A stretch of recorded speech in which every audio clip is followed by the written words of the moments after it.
Hello बच्चों, let's see the question कह रहा है कि match the column one with column to.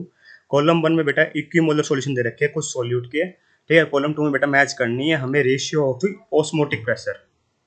Ratio of osmotic pressure. Osmotic pressure क्या होता है बेटा, मेरा एक कोलिगेटिव प्रॉपर्टी है, ठीक है, जो number of solid particle depend करती है, ठीक है। और इसका मैथमेटिकल एक्सप्रेशन होता है pi is equal to I C R T. क्या होता है बेटा मेरा, pi is equal to I C R T. I क्या होता है बेटा, यहाँ पे आई होता है बॉन्ड फैक्टर, ठीक है। अगर उसकी डेफिनेशन बताऊं तो बेटा ये होता है number of moles after dissociation या फिर एसोसिएशन। यहाँ पे जो मुझे दिखाई दे रहा है बेटा सारे इलेक्ट्रोलाइट है तो ये डिसोसिएट ही होंगे, तो नंबर ऑफ मोल्स मतलब आयनिक है ना, ये number of moles after dissociation, ये डिसोसिएशन वाले है बेटा, ठीक है। डिवाइड बाय, मैं डिस्ट्रीब्यूशन के फॉर्म में लिख रहा हूँ, मतलब कहने का मतलब ये होगा number of moles before dissociation, dissociation होने से पहले किसके बेटा, ये सॉलिड पार्टिकल। अब जरूरत क्यों पड़ी बेटा आएगी, एक्चुअली में हमारा जो ऑस्मोटिक प्रेशर है बेटा वो कोलिगेटिव प्रॉपर्टी है, और कोलिगेटिव प्रॉपर्टी बेटा number of solid particle depend करती है। तो आई बताने में हेल्प करता है कि एक्चुअली में कितने सॉलिड पार्टिकल है। बात करें बेटा सी, यहाँ पे कंसंट्रेशन होती है मोलरिटी की फॉर्म में, आर यूनिवर्सल गैस कांस्टेंट है, ये टी टेम्परेचर है। यहाँ पे आप देखोगे बेटा इक्विमोलर सॉल्यूशन है तो मतलब कंसंट्रेशन सभी सॉल्यूशन की सेम है, ठीक है। और रही बात आर तो कांस्टेंट ही होता है बेटा, टी टेम्परेचर बेटा टेम्परेचर वाले उसमें कुछ नहीं बताया, तो मान के चलेंगे टेम्परेचर भी कांस्टेंट है। तो हमें अगर ऑस्मोटिक प्रेशर का रेशियो बताना भी है तो मान लीजिए तीन सॉल्यूशन है, pi one ratio, pi two ratio, pi three ratio का, इसका मतलब क्या पूछ रहा है रेशियो, ये बॉन्टो फैक्टर का रेशियो पूछ रहा है ना, बॉन्टो फैक्टर का रेशियो पूछ रहा है इस तरीके से, I one I two I three, ठीक है। तीन तीन सॉल्यूशन दे रखे, तीन तीन हमें दे रखे बेटा है ना सॉल्यूशन। जैसे मैं बात करूं बेटा सबसे पहले ए पार्ट की, तो यूरिया ग्लूकोज और फ्रुक्टोज बेटा नॉन इलेक्ट्रोलाइट होते हैं और ये डिसोसिएट ही नहीं होते। इसका मतलब इसका बॉन्ड आई की वैल्यू इसकी में वन ही रहेगी, आई की वैल्यू क्या रहेगी बेटा, वन ही रहेगी। तो इसमें वन रेशियो वन आ जाएगा, जो दिखाई दे रहा है मुझे आर में, ए का आर हो जाएगा बेटा, ए का आर मुझे ऑप्शन नंबर फोर्थ में दिखाई दे रहा है, ठीक है। इसे कंफर्म तो हो जाता है कि ऑप्शन नंबर फोर्थ हमारा करेक्ट होगा। अब औरों की बात करते हैं, जैसे मैं बात करूँ सबसे पहले पार्ट बी की, तो NaCl की, तो NaCl कैसे डिसोसिएट होता है बेटा मेरा, ये होता है Na पॉजिटिव और Cl नेगेटिव फॉर्म में। तो ये वन हो जाएगा बेटा, ये जीरो, ये वन माइनस अल्फा हो जाएगा बेटा, ये अल्फा और ये अल्फा।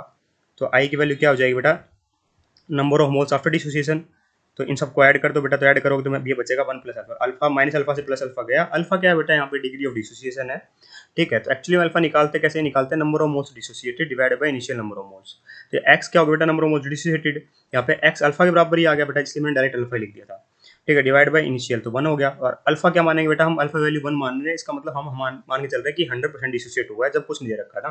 तो आई की वैल्यू कितनी आएगी बेटा, अगर अल्फा की वैल्यू वन रखूंगा तो मैं, ठीक है, तो आई की वैल्यू टू आई, मतलब NaCl के लिए तो आई की वैल्यू टू आई, ठीक है। जो रेशियो बेटा आई का होगा वही रेशियो पाई का होने वाला है ऑस्मोटिक प्रेशर का, ठीक है। सेम चीज हम किसके लिए करेंगे, अब MgCl2 के लिए करेंगे। तो ये कैसे डिसोसिएट होगा बेटा मेरा, Mg2 पॉजिटिव और 2Cl नेगेटिव में, ठीक है। ये मेरा वन हो जाएगा, ये जीरो हो जाएगा, जीरो हो जाएगा, ये मेरा वन माइनस अल्फा हो जाएगा, ये अल्फा हो जाएगा, ये टू अल्फा।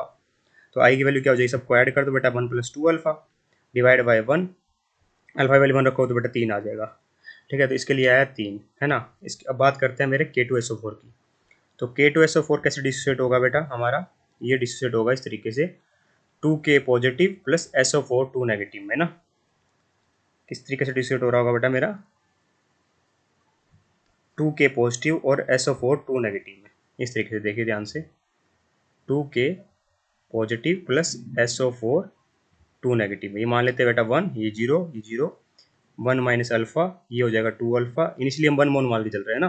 तो आई की वैल्यू कितनी आ जाएगी, सबको ऐड कर दो बेटा, तो माइनस अल्फा से प्लस अल्फा गया, तो वन प्लस टू अल्फा बचा बेटा, डिवाइड बाय क्या आएगा मेरा वन आएगा, है ना। तो आई अल्फा की वैल्यू वन रखो तो आई की वैल्यू यहाँ भी यहाँ तीन आई है ना, यहाँ तीन आई है, तो यहाँ भी तीन आई, टू रेशियो थ्री हुआ, टू रेशियो थ्री दिखाई दे रहा है मुझे एस में, तो बी का एस होगा बेटा, ये रहा बी का एस, है ना। ये पहले ऑप्शन, ये सारे ऑप्शन तो वैसे ही गायब हो चुके हैं, हमें डी को कंफर्म, अब मेरा पता चल गया बेटा ऑप्शन नंबर फोर्थ है, पर मैं वो कंफर्म करवा रहा हूँ, यही आंसर है, ठीक है। बात करते हैं सी पार्ट की।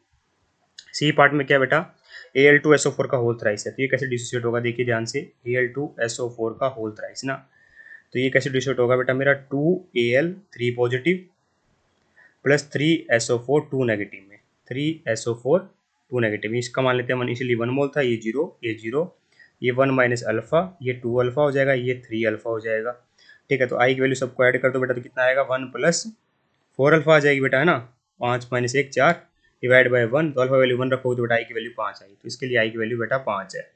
Na3PO4 की बात करोगे बेटा, तो ये कैसे डिसोसिएट होगा हमारा, Na3PO4, तो ये डिसोसिएट होगा बेटा मेरा 3Na positive plus PO4 3 negative, है ना, PO4 3 नेगेटिव, तो ये वन, ये जीरो, ये वन माइनस अल्फा, ये 3 अल्फ़ा और ये अल्फ़ा।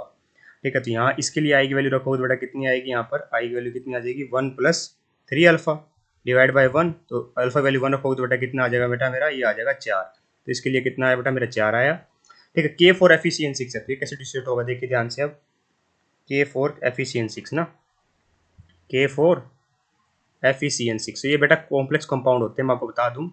ये अनाइन की तरह काम करता है पूरा पार्ट, और ये कटाइन की तरह। तो कैसे डिस्ट्रीब्यूट होगा बेटा मेरा, ये 4k positive plus FeCN6 4 negative में।